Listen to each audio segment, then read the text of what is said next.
ทักทายสบายดีพี่น้องๆเนาะ FC ฝ่ายในหรือต่างประเทศมื้อนี้เองเป็นภาพบรรยากาศเนาะยามบ่ายปัจจุบันนี้ก็อยู่เวลา3 โมงทางพบาลพะเลาะระได้มาเปลี่ยนบรรยากาศเนาะผ่านมาแล้วมีแต่เฮ็ดน้ำแกล้งน้ำท่วมบ้านท่วมเมืองหั่นละ เรื่องมันใดก็มีแต่น้ำแกล้งมื้อนี้ล่ะคือว่าเห็นท้องฟ้าแจ่มใสเนาะเบิ่งสีหน้าของพ่อแม่ประชาชนอยู่ทุกมุมทุกแจก็น่าชื่นตาบานแน่เนาะภายหลังมันแดดแล้วมันก็น้ำมันก็ค่อยบกลงแล้วมื้อนี้ล่ะพ่อบ้านพะเลาะสิมาเปลี่ยนบรรยากาศนี่ล่ะว่าสิมาสอบถามเบิ่งได้ยินพ่อแม่ประชาชนเพิ่นเสนอมาเนาะว่าเพิ่นตกกกไม้ล่ะขาหักบ่หรือแข้งหักนี่ล่ะแต่พ่อบ้านพะเลาะละยังบ่ได้เห็นแต่มื้อนี้ล่ะสิมาล่ะสิให้ประชาชนชาวบ้านนี่ล่ะพาไปเฮือนเพิ่นแล้วก็สิไปซ่องถามเบิ่งว่าแนวใดตกแนวใดย่างได้บ่หรือบ่ได้พอช่วยเหลือบ่คันว่าพอช่วยเหลือก็สิวอนสังคมเนาะผู้ใจบุญผู้ใหญ่ใจดี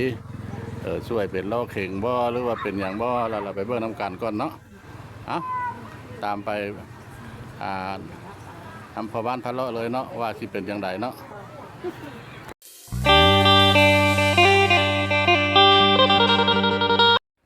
ได้มาฮอดมาถึงเฮือนซานเพิ่นแล้วเนาะคือเป็นอย่างที่ละเฮือนผู้ที่ว่าย่างบ่ได้แล้วเนาะเพิ่นว่าเพิ่นตกกกไม้บ่หังยังบ่ทันได้ฮู้ว่าคนหนุ่มคนเฒ่าซำใดเนาะมาเบิ่งพร้อมกันนี่แล้วเนาะเดี๋ยวเพิ่นสิอยู่เฮือนบ่หรือบ่อยู่เด้อเฮือนซานเพิ่นนะหลังนี้ล่ะเพิ่นก็อยู่นำลูกว่ะอยู่นำลูกเพิ่นได้ยินเพิ่นว่าซั่นล่ะเราทางพ่อบ้านพะเลาะก็บ่ทันได้เห็นจักเทื่อนี่เด้ออันนี้ล่ะเฮือนในทางขึ้นเพิ่นเฮือนก็สภาพซ้ำนี้ล่ะเนาะเพิ่นก็อยู่ชนบทบ้านกระบูดชื่อบ้านกระบูดเสียงแหวนเด้อมันเป็นบ้านชนเผ่าชนเผ่าไม่หยังชนเผ่าบลูบ่อันนี้ขอประทานโทษเด้อว่าผิดเด้อท่านผู้ชมเด้อชนเผ่าบลูว่าตะกี้เพิ่นฮ้องแต่ตกมาสมัยปัจจุบันนี่เพิ่นฮ้องว่าชนเผ่าลาวเทิงเนาะแต่เฮาตะกี้ฮ้องเราชนเผ่าบลูส่วนหลายเดี๋ยวนี้มันก็ปนเปกันไปละปนเปกันไปลาวธรรมดาเนี่ยก็หลายไปเบิ่งพร้อมกันเลยเรากำลังสบายดียังบ่ทันได้นั่นปานใดเนาะบ่ทันได้แก้ตัวปานใดเนาะพอดีพอดีเครื่องคนตามเบิ่งเลยเนาะมาขึ้นเทเงินไปเอาย่างให้เบิ่งนั่นนะได้ยินแต่พ่อแม่ประชาชนเพิ่นเว้าให้ฟังเฮาล่ะอยากมาถามมาถ่ายทำมาสัมภาษณ์มันเป็นอะไรก่อนที่เป็นแบบนี้นะแล้วสิหามีแนวมาชดช่วย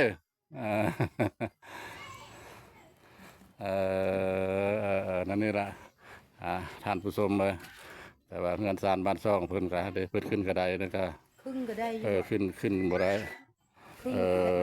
นได้อยู่บ่ได้ก็ได้เห็นบ่เราได้ค่อยทีท่าเอาหลังขึ้นเลยมันดึกมันยังบ่ขึ้นเบื้องใดมันนั่นนะมันอยากรีบเบื้องเด้อกระดูกเตะส่วนหลายมันไผมักเป็นมักเป็นเบื้องซ้ายอันนี้ใครดอกมันบ่แม่นนั่นอันนั้นหาตกกกไม้เนาะกกข้าวฮะกกพร้าวบ่ขึ้นกกพร้าวขึ้นกกพร้าวแม่นแล้วตะลุลงแล้วมันลดตะลุแล้วตกลงเลยนะยืนใช้ง่ามมะพร้าวมันเดาบุญแต่นั่นเนาะบุญแต่บุญเจ้ายังมีเนาะกกพร้าวมันก็บ่ได้ตั้มบ่ได้แล้วเนาะกกพร้าวเนาะโขึ้นไปเลยท่านผู้ชมได้ใบพร้าวฮะได้ใบพร้าวฮะเพิ่นเลยไปขึ้นกกพร้าวอยู่เพิ่นแล้วมันทึกง่ามันนั่นแหละง่ามันโดกแล้วมันหักลงสูงได้กระบุญเจ้าก็ยังหลายโตลงมาแล้วมันนี่สำคัญตัวนี้ข้าจะเอางอนลงนี่แหละเรียบร้อย เออ เอออันนั้นนั่นขอโทษท่านนั่นนะเจ้าเป็นมาได้จักเดือนจักมือแล้ว มัน เออ 2-3 เดือน โอ้โอ้เอาได้ได้คือถามอายุชื่อเจ้าในไรครับ สับ เนี่ยครับ โซซับซับ เออ หูครับผู้สัมภาษณ์นี่ก็หูก็ยังตึงเลยผู้สัมภาษณ์นี่ก็เท่าผู้สัมภาษณ์ ค่อยกว่าเจ้าไหนค่อย60 ป่ายเลยไร ก็ โอ้ยป่านนั้นค่อยคือผู้นี่ไอ้ผู้อันนั้นน่ะไม่ยังทำน้ำเพียงนะทำน้ำเพียงบ้านเซเว่นนี่ดิสูงปุ้นป่าย่างกูก็ยังขึ้นไหนบ่ได้เจ้าเคยไปบ่น้ำเพียงนะ โอ้ยเรียบแล้ว ค่อยขึ้นฮอดได้เท่าแบบนี้ โอ้ย ดิ เป็นผู้เกี่ยวผู้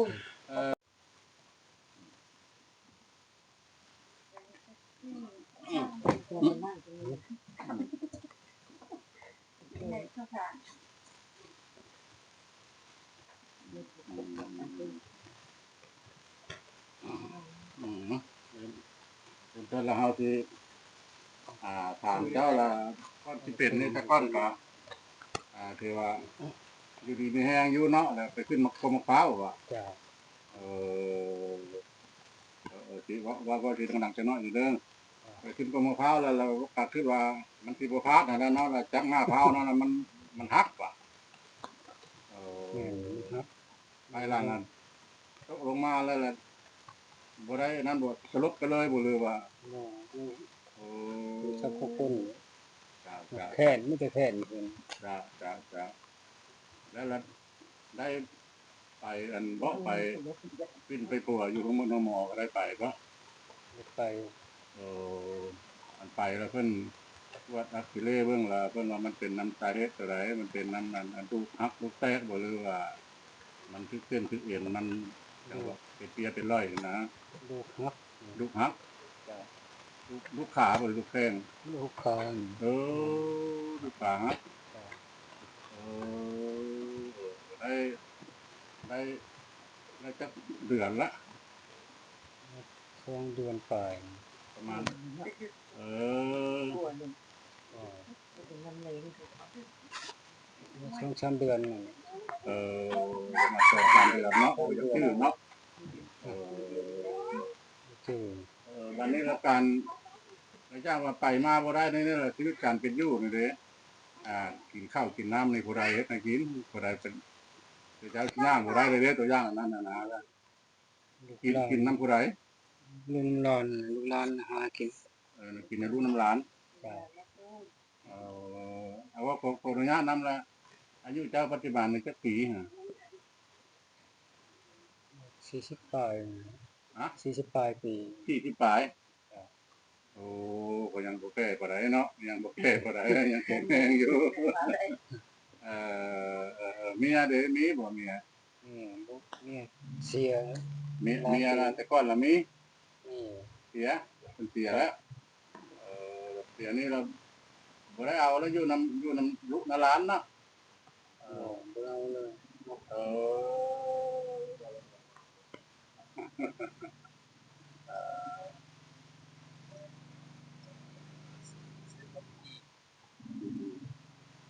ละเอาได้มาเฮาะมาถึงแบบนี้แล้วล่ะเอาก็ได้สัมภาษณ์ถ่ายทำเอาเนาะและอยากถามเจ้าว่าคันว่าเอาลงคลิปลงหยังไปแล้วสู่สังคมล่ะจุดประสงค์ของเจ้าล่ะจะอยากให้เพิ่นช่วยพี่ตังนะอยากได้พี่ตังนะเจ้าเว้ามาเนาะลังเทื่อเพิ่นให้ว่าซั่นจ้ะจักได้บ่ได้บ่ ต้นต่อเจ้าเราอยากได้แบบว่ามีอยากได้สมมติว่าอยากได้หยังอยากได้โลเข็งบ่หรือว่าอยากกินไปปัวบ่อยากได้เงินไปปัวบ่หรือว่าได้ก็เว้า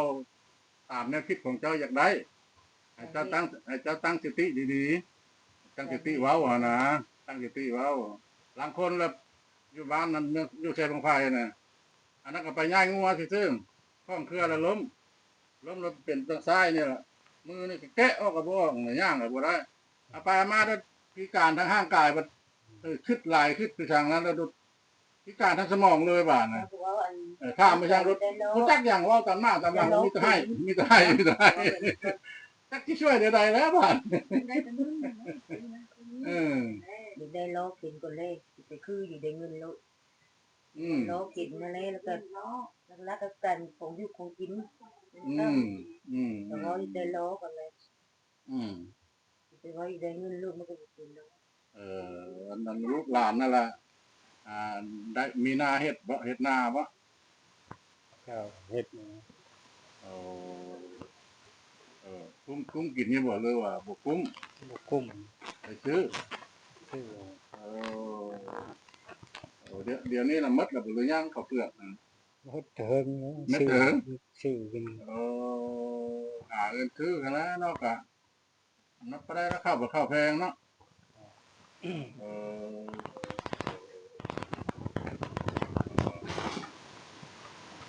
ลำบากลำบนนั่นละท่านผู้ชมเด้อคือนั่นนี่เราเป็นเงินจานเพิ่นนี่เด้อนี่ละไปถ่ายนักถ่ายเบาเนาะเพิ่นก็ลำบากลำคาญแน่ละได้งานลูกเงินล้านพอได้จูงได้โจมไปใช้ชีวิตแบบว่าโดดเดี่ยวกับว่าแม่นโดดเดี่ยวเนาะแต่ยังมีลูกมีหลานช่วยดูเพิ่นพาไปพามาอยู่เย็บนะฮะป้าของไหนคือละตกเพิ่มทุกคนค่ะเบิ่งมาแยงมาก็ตามเพิ่นก็เห็นเป็นสภาพแบบนี้แหละเด้อเป็นยากก็คือว่าแล้วเพิ่นก็ได้ไม้นั้นทำไปเพราะว่ายุ้ยตกรถหันเพิ่นว่าด้วยขาเพิ่นนั่นล่ะเอามาได้ไหมตามแพทย์หมอยังยืนท่านขี้พี่ช้างอันนี้กันว่าสิใช้เล็กเนาะแต่ก็มีหลายคนเยอะปกติแค่ฮะเขามีเงินแล้วเขาก็แพทย์หมอเพิ่นก็ได้เอาเล็กทำให้ย่างแต่พอได้ย่างแล้วอยู่ทำมันเก่าแต่มันย่างไปเที่ยงไอ้เคยก้อยก็ใส่เล็กเคยก้อยก็ใส่เล็กแข้งเราแข้งฮักไอ้เคยก้อยก็โอ้อายุเรา80ก็ได้ค่อยคำลงแรงละเนาะได้เวลานาทีละเขาจากท่านผู้ชมไปเนาะการถ่ายทำทั้งมัดทั้งมวลที่ว่ามาถ่ายทำตลาดชุมชนเนาะอยู่บ้านกระบูดแล้วก็พร้อมทั้งไปสัมภาษณ์ถ่ายทำผู้แข้งหักขาหักอันนั้นละทั้งมัดทั้งมวลก็คือพอประมาณนั้นละจากนี้ไปก็จบคลิปนี้เพียงเท่านี้โอกาสหน้าเนาะหวังว่าจะพาท่านผู้ชมไปหูเปลี่ยนหลายบ่อนคำว่าสบายดีสวัสดี